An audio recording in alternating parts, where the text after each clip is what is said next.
Apa itu siklus air? Pada dasarnya, siklus air adalah gerakan sirkulasi dari terbentuknya air di planet bumi. Dalam sirkulasi atau perputaran tersebut meliputi gerakan yang dimulai dari air laut, kemudian menuju atmosfer dalam bentuk uap, kemudian kembali lagi ke bumi.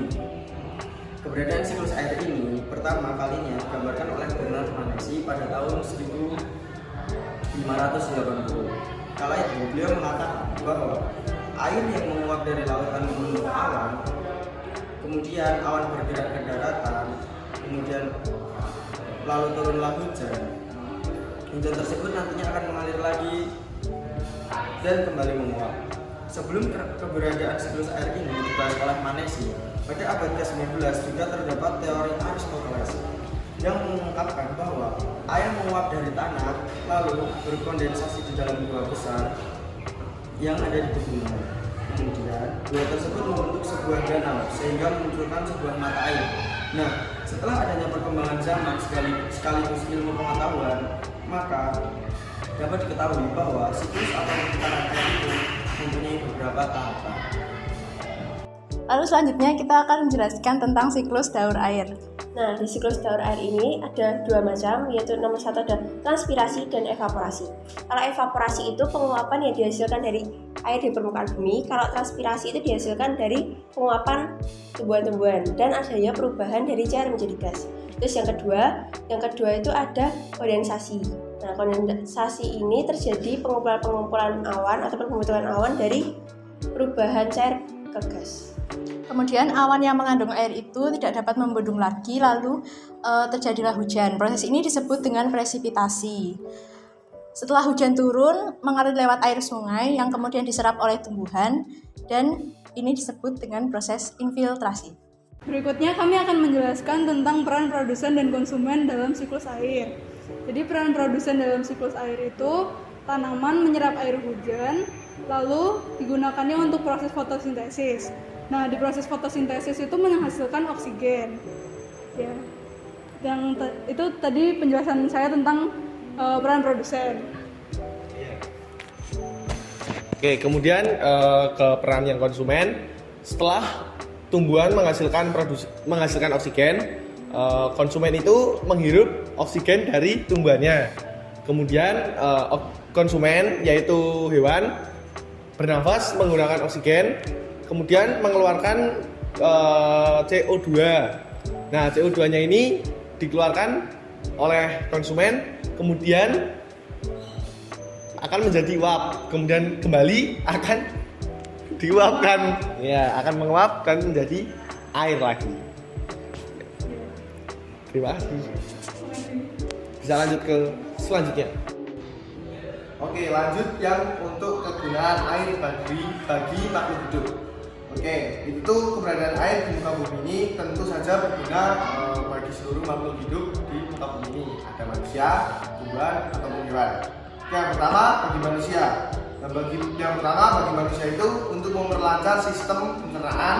Terus yang kedua untuk membuat tubuh menjadi lebih bugar, ya, lebih bugar. Terus yang ketiga ada untuk menyehatkan jantung. Terus yang keempat untuk perawatan kecantikan.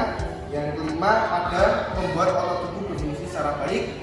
Kemudian yang keenam ada sebagai mediator pembuang racun di dalam tubuh. Nah, terus yang ketujuh itu ada untuk membantu sirkulasi oksigen ke seluruh tubuh. Nah, itu untuk manusia. Kemudian bagi tumbuhan yaitu yang pertama untuk melarutkan zat hara yang ada di dalam tanah sebelum diserap oleh akar. Kemudian yang kedua untuk menjaga stabilitas suhu pada tanaman. Kemudian yang ketiga menyerap dan mengangkut zat hara yang kemudian didistribusikan ke seluruh bagian tumbuhan. Kemudian yang keempat ada mengangkut zat hasil fotosintesis ke seluruh bagian tumbuhan. Kemudian yang kelima ada bahan utama dalam proses fotosintesis. Terus yang keenam ada udah cuma sampai di 5 aja. Terus untuk hewan, nah kan peranan itu tidak untuk manusia ataupun tumbuhan juga. namun ada hewan juga. Nah, yang hewan ini yang pertama untuk menjaga suhu tubuh hewan, kemudian yang kedua untuk melepas dahaga hewan, yang ketiga membantu dalam proses produksi susu, terutama pada hewan vivipan. Kemudian ada sebagai habitat atau tempat tinggal, terutama pada hewan air atau akuatik. Kemudian yang terakhir untuk hewan untuk membersihkan tubuh hewan dari racun. Ya, sekian. Nah, udah pada tahu kan? Nah, ini adalah dampak-dampaknya.